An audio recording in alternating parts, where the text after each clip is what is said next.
வெறும் 4 ரொம்ப ஈஸியான ஸ்டெப்ஸில் நீங்கள் இந்த அளவுக்கு ரியலிஸ்டிக்காக இருக்கிற ஹேரை வரையலாம். ஸோ ஆரம்பிக்கலாமா? இன்றைக்கி இந்த வீடியோக்காக நான் 5B கிராஃபைட் பென்சில் யூஸ் பண்ணுறேன். ஆனால் நீங்கள் எந்த B கிரேட் பென்சில்னாலும் யூஸ் பண்ணலாம். 4Bலேருந்து 10B வரைக்கும் எது வேணுமோ அதை நீங்கள் யூஸ் பண்ணிக்கலாம். ஆனால் நீங்கள் B கிரேட் பென்சில் தான் யூஸ் பண்ணணும். ஏன்னா அதுதான் சாஃப்டாக இருக்கும், அது மட்டும் இல்லாமல் டார்க்காகவும் இருக்கும். இப்போ ஒரு எக்ஸாம்பிளுக்காக நான் சும்மா ஒரு கேர்லி ஹேர் மாதிரி நான் வரைஞ்சிருக்கேன். இப்போ வந்து நான் ஹைலைட்ஸை நான் மார்க் பண்ணுறேன். இது கேர்லி ஹேர்ன்றனால முக்கால்வாசி ஹைலைட்ஸ் வந்து இந்த ஏரியாவில் இருக்கும். இந்த ஏரியா ஃபுல்லாக டார்க்காக இருக்கும். அப்புறம் திருப்பி இந்த ஏரியாவில் கொஞ்சம் ஹைலைட்ஸ் வரும். இப்போ நம்ம ஃபஸ்ட்டு ஸ்டெப்லேருந்து ஆரம்பிக்கலாம். ஃபஸ்ட்டு ஸ்டெப் என்னன்னு பார்த்தீங்கன்னா, நம்ம முதல்ல அந்த ஹேரை வந்து டிஃபைன் பண்ண போகிறோம். அது எப்படி பண்ண போகிறோம்னா, பென்சில் ஸ்ட்ரோக்ஸை வச்சு இந்த மாதிரி சின்ன சின்ன கோடாக தான் ஃபஸ்ட்டு நம்ம வரைய ஆரம்பிக்க போகிறோம். அந்த ஹைலைட்டட் ஏரியாவை மட்டும் பார்த்தீங்கன்னா, அந்த சின்ன செக்ஷனை மட்டும் பார்த்தீங்கன்னா, நம்ம அவ்வளோவா பென்சில் ஸ்ட்ரோக்ஸ் வந்து கொடுக்கணுன்றது அவசியம் கிடையாது. முடிஞ்ச அளவுக்கு நிறைய இடத்த வந்து ஒயிட்டாகவே விட பாருங்கள். எந்த பென்சில் ஸ்ட்ரோக்ஸுமே கொடுக்காம சும்மா காலியாகவே விட பாருங்கள். ஒரு முக்கியமான விஷயம் என்னென்னா, உங்கள் பென்சில் ஸ்ட்ரோக்ஸ் எல்லாமே அந்த ஹேரோட டைரக்ஷன்லேயே தான் இருக்கணும். இப்போ இங்கே பாருங்களேன், இந்த ஹேர் வந்து வளைஞ்சிட்டு வருதுல, அப்போ உங்கள் பென்சில் ஸ்ட்ரோக்ஸும் வளைஞ்சிட்டு தான் வரணும். அந்த டார்க்கான ஏரியாவை பொறுத்த வரைக்கும் அது முக்கால்வாசி ஷேடோஸில் இருக்க போதுன்றனால பென்சில் ஸ்ட்ரோக்ஸ் அங்கே கொடுக்கணுன்றது அவசியம் இல்லை. சும்மா ஷேட் பண்ணாலே போதும். இதுதான் நம்மளோட பேஸ் லேயர். இப்போ அடுத்த ஸ்டெப் என்னென்னா, இது எல்லாத்தையும் நம்ம பிளெண்ட் பண்ணுறது. அதுக்கு வந்து நான் இந்த டிஷ்யூ பேப்பர் யூஸ் பண்ணுறேன். இந்த டிஷ்யூ பேப்பர் வச்சு லைட்டான ஏரியாவிலேருந்து டார்க்கான ஏரியாவுக்கு தான் நம்ம பிளெண்ட் பண்ணணும். ஆப்போசிட்டாக நம்ம பண்ணக்கூடாது. அப்படி பண்ணால் டெஃபினேஷனே இருக்காது. அடுத்ததா இப்போ நம்ம என்ன ஸ்டெப்ஸ் பண்ணோமோ, ஃபஸ்ட்டு அந்த பென்சில் ஸ்ட்ரோக்ஸ் ஆட் பண்ணுறது, அடுத்து பிளெண்ட் பண்ணுறது. இந்த 2 ஸ்டெப்ஸையும் நம்ம திருப்பி நம்ம பண்ண போகிறோம். இன்னொரு முக்கியமான விஷயம் என்னென்னா, நீங்கள் பிளெண்ட் பண்ணுறப்ப கூட உங்கள் பென்சில் ஸ்ட்ரோக்ஸோட டைரக்ஷன்லேயே தான் பிளெண்ட் பண்ணணும். நீங்கள் ஆப்போசிட்டாக பிளெண்ட் பண்ணிட்டீங்கன்னா அந்த டெஃபினேஷன் எல்லாமே போயிடும். அந்த பென்சில் ஸ்ட்ரோக்ஸ் கொடுத்தது எல்லாமே வேஸ்ட்டாக போயிடும். அதனால் பிளெண்ட் பண்ணுறப்பையும் நீங்கள் அந்த பென்சில் ஸ்ட்ரோக்ஸோட டைரக்ஷன்லேயே தான் பிளெண்ட் பண்ணணும். நான் இந்த கிராஃபைட் பென்சில்ஸை வச்சு எப்படி ரியலிஸ்டிக்காக ஸ்கின் வரைகிறது, அப்புறம் கண் வரைகிறது அப்படின்னு நான் வீடியோ போட்டிருக்கேன். அதுக்கான லிங்க்ஸ் எல்லாமே நான் டிஸ்கிரிப்ஷன் பாக்ஸில் கொடுக்குறேன். மறந்துடாம அதையும் போய் பாருங்கள்.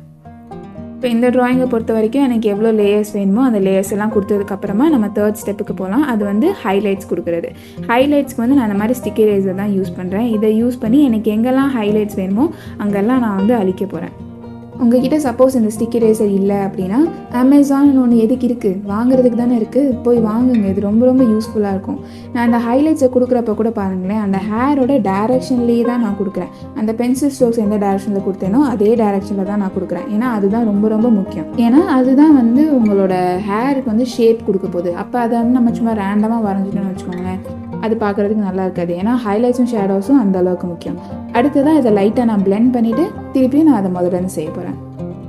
நீங்கள் யோசிக்கலாம், ஏன் வந்து திருப்பி செஞ்சுக்கிட்டே இருக்கணும், அதான் ஒரு தடவை செஞ்சு முடிச்சுட்டோம்ல, அப்படியே விட்டுட்டு போகலாம்ல அப்படின்னு யோசிக்கலாம். ஆனால் அப்படி செய்யாமல் இந்த மாதிரி திருப்பி இந்த ஸ்டெப்ஸ் எல்லாத்தையும் ரிப்பீட் பண்ணுறதுக்கு ஒரு அட்வான்டேஜ் என்னென்னா, உங்களுக்கு அப்போ தான் உங்கள் ட்ராயிங்லேருந்து ஒரு இன்டென்சிட்டி கிடைக்கும். பார்க்குறதுக்கு நிறைய டெப்த் இருக்கிற மாதிரி இருக்கும். அதனால தான் நம்ம திருப்பி செஞ்சுக்கிட்டே இருக்கணும். இப்போ அந்த ஹைலைட்ஸ் எல்லாம் பாருங்களேன், ரொம்ப தனியாக தெரியுதுல.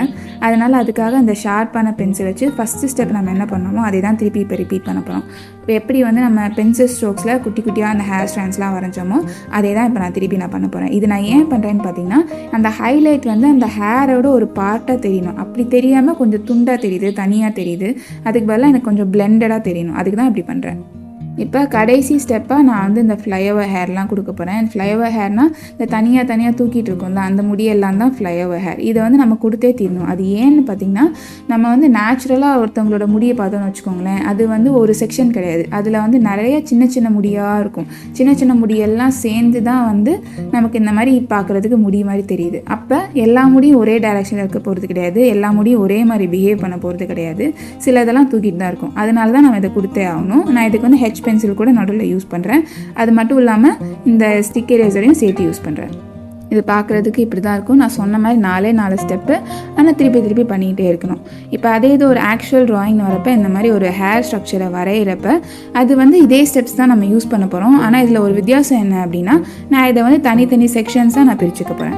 ஃபஸ்ட்டு மேலே இருக்கிற பார்ட்டை வரைய போகிறேன். அதுக்கடுத்து அந்த சடை மாதிரி இருக்குல்ல அது வரைய போகிறேன். அதுக்கடுத்து கீழே ஃப்ரீயாக இருக்கிற முடி எல்லாத்தையும் நான் வரைய போகிறேன். இப்போ இது எல்லாத்தையும் பிளெண்ட் பண்ணுறதுக்காக நான் பிளெண்டிங் ஸ்டம்ப் யூஸ் பண்ணுறேன். இது வந்து சும்மா கன்வீனியன்ஸ்க்கு தான் நான் யூஸ் பண்ணுறேன். இதை தான் யூஸ் பண்ணணுன்றது கிடையாது. நீங்கள் டிஷ்யூ பேப்பரே யூஸ் பண்ணலாம், அப்படி இல்லைன்னா காட்டன் பட் கூட யூஸ் பண்ணலாம். இது எல்லாத்தையும் பிளெண்ட் பண்ணி முடிச்சதுக்கப்புறமா ஃபஸ்ட்டு ஸ்டெப் நம்ம என்ன பண்ணோமோ அதை தான் திருப்பி ரிப்பீட் பண்ண போகிறோம். அடுத்து அதையும் பிளெண்ட் பண்ணிவிட்டு கடைசியாக நம்ம அதில் இருக்கிற ஹைலைட்ஸ் எல்லாத்தையும் ஸ்டிக்கர் எரேசர் வச்சு கொடுக்க போகிறோம். அடுத்ததான் அந்த சடை வரைய போகிறேன். அந்த சடை வரைகிறதுக்கு நான் முதலே சொன்ன மாதிரி நம்ம ஹேரோட டைரக்ஷன்லேயே தான் வரையணும். ஆனால் சடைன்னு வர்றப்ப அதில் நிறைய செக்ஷன்ஸ் இருக்கும்ல, அப்போ அதுக்கேற்ற மாதிரி நம்மளோட பென்சில் ஸ்ட்ரோக்ஸையும் மாற்றிட்டு தான் இருக்கணும். அடுத்ததாக கடைசியாக இந்த ஃப்ரீ ஹேர் வரைய போகிறேன். இந்த ஃப்ரீ ஹேருக்கு பொறுத்த வரைக்கும் என்னோடய ரெஃபரன்ஸ் இமேஜில் பார்த்திங்கன்னா நிறைய ஹைலைட்ஸ் இருந்துச்சு. ஆனால் அதுக்கு காரணம் வந்து முடி பளபளன்னு இருக்குது, லைட்டு பட்டு அந்த இடம்லாம் ஷைனிங்காக இருக்குன்றதுனால கிடையாது. அந்த ஹேர் வந்து நிறைய இடத்துல ரொம்ப லைட்டாக இருந்தது, ஏன்னா ப்ளீச் பண்ணியிருந்திருக்காங்க. அப்போ ஹைலைட்ஸ்க்கான காரணம் வந்து ரிஃப்ளெக்ஷன்ஸ்ன்னு மட்டும் இல்லாமல் இந்த மாதிரி ப்ளீச் பண்ணியிருந்தாலோ இல்லை ஹேர் கலரே ரொம்ப லைட்டாக இருந்தாலோ அங்கேயும் நிறையா ஹைலைட்ஸ் இருக்கும். அது எல்லாத்தையுமே நம்ம வந்து புரிஞ்சுக்கணும் முதல்ல. இப்போ எப்பயும் போல் கடைசி ஸ்டெப்பாக நான் வந்து ஃப்ளைஓவர் ஹேர்ஸ் எல்லாம் நான் கொடுக்க போகிறேன். அந்த ஸ்டிக் ஏரேசர் வச்சு அதுக்கப்புறமாட்டி அந்த ஹெச் பென்சில் வச்சு கொடுத்து முடிச்சுட்டு அந்த ட்ராயிங் முடிஞ்சுது. உங்களுக்கு இந்த வீடியோ பிடிச்சிருக்கும்னு நினைக்கிறேன். நீங்கள் உங்கள் ட்ராயிங்ஸ் எல்லாம் என்கிட்ட ஷேர் பண்ணணும்னு நினச்சிங்கன்னா நீங்கள் இன்ஸ்டாகிராமில் என்னை டேக் பண்ணால் போதும். என்னோட சோஷியல் மீடியா லிங்க்ஸ் எல்லாமே நான் கீழே டிஸ்கிரிப்ஷன் பாக்ஸில் கொடுத்துருக்கேன், மறந்துடாம அதையும் போய் பாருங்கள். நான் அடுத்த வீடியோவில் உங்கள் எல்லாத்தையும் பேசுகிறேன். Bye everybody, take care.